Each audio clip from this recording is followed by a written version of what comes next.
নতুন নতুন ভূতের গল্প দেখতে সাবস্ক্রাইব করুন ভূতুরে গল্পগুচ্ছ চ্যানেলটিকে। ঘন জঙ্গলে ঘেরা একটি বাড়িতে এক বৃদ্ধা বাস করতেন। গ্রামের মধ্যে এই বিষয়টি নিয়ে একটি আতঙ্কের ছাপ পড়ে গিয়েছিল এবং সমস্ত কিছু ধোঁয়াশা হয়ে যায়। দিনের পর দিন গ্রামের এই অবনতি দেখে সেই গ্রামের জমিদার মশাই পুলিশ ডেকে সমস্ত বিষয়টি নিয়ে তদন্ত করতে বলেন, কিন্তু তাতেও তেমন কিছু লাভ হলো না। এইভাবে 1-2 মাস কেটে যায় এবং এরপর গ্রামের একদল মানুষজন জমিদার বাবুকে জানায় গ্রামের পশ্চিম প্রান্তে এক সুখ্যাতি সম্পন্ন তান্ত্রিক থাকেন, তাকে যদি একবার ডাকা হয়। তারপর জমিদার বাবু তাদের কথায় রাজি হয়, কারণ এছাড়া কিছুই করার ছিল না। পরদিন গ্রামে এক তান্ত্রিক আসেন এবং তিনি এসেই প্রথমে ভালোভাবে একবার চারিদিকে তাকালেন। এরপর তিনি জানালেন ভালো সময়ই তাকে ডাকা হয়েছে, না হলে আর দেরি করলে ধীরে ধীরে পুরো গ্রামটাই ধ্বংস হয়ে যেত। গ্রামের একটি বড় অশ্বত্থ গাছের নিচে বসে তিনি তার তন্ত্র সাধনার কাজ শুরু করলেন। তন্ত্র শেষে তিনি বললেন, সবই কালো জাদুর খেলা। এই গ্রামের ওপর কালো জাদুর প্রভাব পড়েছে। গ্রামের মধ্যে বা বাহিরে যেই হোক না কেন, কালো জাদুর ক্রিয়াক্রম করে এবং অতৃপ্ত আত্মাদের বশ করার সূত্রেই মানুষের টাটকা রক্তের চাহিদা এসে মানুষের এই বিরাট ক্ষতি সাধন করছে। তান্ত্রিকটি একটি মন্ত্র পাড়ার জল দেন এবং সেটি গ্রামের সকল প্রান্তের কিছু জায়গায় ছিটিয়ে দিতে বলেন। গ্রামটি খুব বেশি বড় না হওয়ার কারণে জমিদার বাড়িতে কর্মরত লোকেরাই সকল প্রান্তে কিছুটা করে জল ছিটিয়ে দেয়।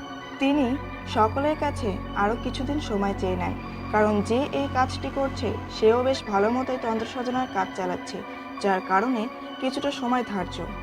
কিন্তু পরদিন রাতে তান্ত্রিক যা জানায় তা শুনে সকলেই অবাক হয়ে যায়। তিনি বলেন, যে এই কাজটি করছে সে ওই গ্রামের শেষ প্রান্তের জঙ্গলটিতে থাকে। এবার কারোর আর বুঝতে বাকি রইল না কে সে। তান্ত্রিকটি বেশ বিচক্ষণতার সাথে তার তন্ত্র সাধনার কাজ চালায়, কেননা তিনি বুঝতে পেরে গেছিলেন যে এই কাজটি করছে সে খুব শীঘ্রই খবর পেয়ে যাবে। 2-3 দিন ধরে গ্রামের ওই বৃদ্ধা মহিলাটি আসছিল না, যার কারণে সবাই আরো বেশি সন্দেহ প্রকাশ করেছিল। সেদিন রাতেই তান্ত্রিক ও জমিদার এবং আরও 2জন কর্মী মিলে সেই বৃদ্ধা মহিলার কুটিরের দিকে রওনা হয়।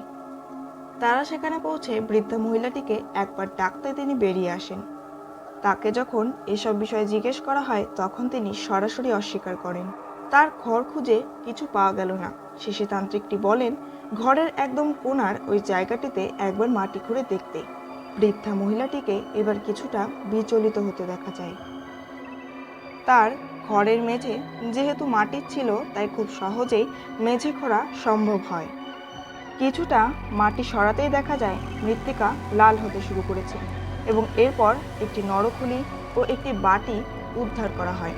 বাটিটিতে লাল জলীয় কিছু আস্তরণ ছিল।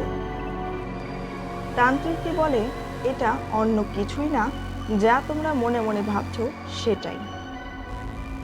গ্রামের সকলে সমস্তটা জানতে পেরে প্রচণ্ড অবাক হয়, কারণ বৃদ্ধাটি যেভাবে কথা বলতেন এবং তিনি যে কাজটি করলেন তার মধ্যে আকাশ পাতাল পার্থক্য ছিল। এরপর আর দেরি না করে বৃদ্ধাটিকে জেলে বন্দি করার সিদ্ধান্ত নেওয়া হয়। আরও কিছুদিন পর বৃদ্ধাটির বাড়ির পেছনের অংশের জমি খুঁড়তেই আস্তে আস্তে সকল মৃত মানুষের মাথা, হাড় পাওয়া যায়।